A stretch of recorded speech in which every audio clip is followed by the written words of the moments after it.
Alors Jean, dis-moi, pourquoi avoir relancé ce projet de tournée du climat et de la biodiversité? Alors relancé par rapport à...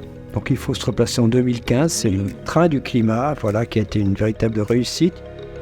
Qu'est-ce qu'elle a de différent, cette exposition, par rapport à toutes les autres expositions? Nous irons dans des villes, dans un lieu, disons, fixe, généralement prestigieux, une exposition qui va être préparée autour de tous ces aspects du climat, en insistant d'ailleurs sur les solutions à mettre en œuvre, et puis beaucoup d'autres activités.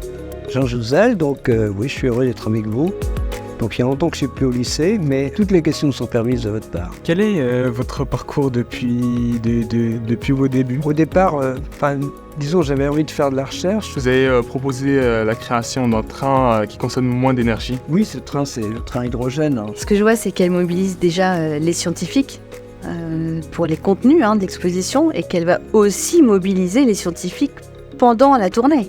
Oui, je crois que c'est la spécificité de cette approche, c'est que les scientifiques y contribuent de façon directe et sont là, présents, pour répondre aux questions, interagir avec, bien sûr, les visiteurs. Il y a beaucoup de bienfaits dans l'avion, comme par exemple, ça transporte des gens rapidement dans des pays lointains. J'ai effectivement vécu la montée de ce problème du lien entre activité humaine et, je dirais, modification de notre climat de l'intérieur. C'est maintenant qu'il faut agir pour, en fait, limiter le réchauffement dans la deuxième partie de ce siècle. Ce sera aussi la tournée de l'imagination. Je crois que c'est important d'aller vers les gens. C'est un véritable problème, ce réchauffement climatique lié aux activités humaines.